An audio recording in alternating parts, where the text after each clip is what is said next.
In the 90s, your parents told you to be home when the streetlights come on, and that was it. Today's parents track their kids with GPS. What changed? And is all this new parenting actually better? Let's be honest. 90s parents and modern parents are operating in completely different universes, and the psychology behind parenting has been completely rewritten. In the 90s, parenting was hands-off. You went outside to play and your parents had no idea where you were.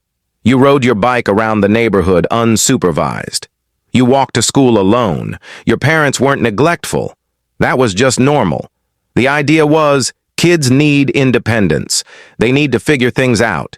They need to learn by doing, even if that means scraping their knees. But today, that same behavior would get you reported to Child Protective Services. Modern parenting is intense. Every moment is monitored.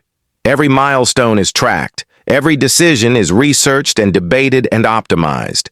Parents today are terrified their kid will get hurt, kidnapped, left behind. They hover, they supervise, they control. And here's the thing, they're not wrong to be scared. The world feels more dangerous now, even though statistically it's actually safer than it was in the 90s. But 24-hour news and social media have made every tragedy feel personal and immediate.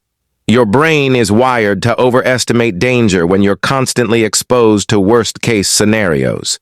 So modern parents compensate. They hover because their brain is screaming, protect them at all costs. And honestly, that's coming from a place of love. But here's what's happening to the kids. They're not learning independence. They're not learning how to handle risk. They're not building resilience. Because resilience comes from overcoming challenges on your own.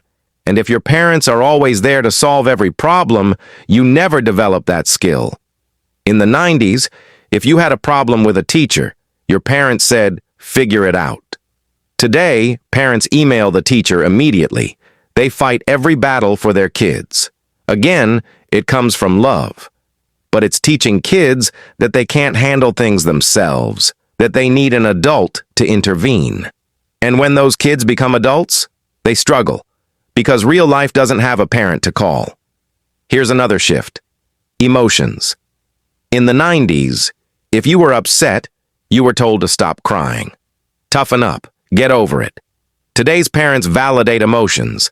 They talk about feelings. They teach emotional intelligence. And honestly, that's progress. Kids today are more in touch with their emotions. They're better at communicating how they feel. They understand that mental health matters.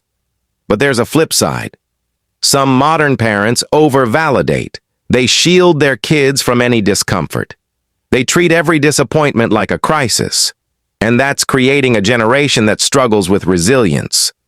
They feel emotions intensely, but don't know how to cope when things get hard. Because here's the truth. You need both. You need validation, and you need coping skills. You need support, and you need challenge. 90s parents gave too much challenge and not enough support. Modern parents give too much support and not enough challenge. The sweet spot? Somewhere in the middle? There's also the screen issue. 90s parents didn't have to worry about iPads and social media. Modern parents are navigating completely uncharted territory, and honestly, they're doing their best. But screens are addictive by design, and parents are exhausted. So sometimes the iPad becomes the babysitter. Is that ideal? No. But is it understandable? Absolutely. Here's what we need to understand.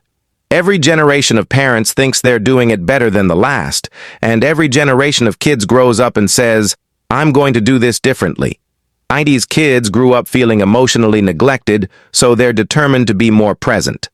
But in trying to fix what their parents got wrong, they're creating new problems. The truth is, there's no perfect way to parent. 90s parents weren't better. Modern parents aren't better. They're just different, shaped by different fears, different resources, different worlds. If you're a parent, give yourself some grace. You're doing your best in a world that's way more complicated than the one you grew up in. And if you're a 90s kid judging modern parents, remember, your parents were figuring it out too. Just like you are now. If this gave you perspective, subscribe. We're exploring how psychology shapes the way we raise the next generation, for better or worse.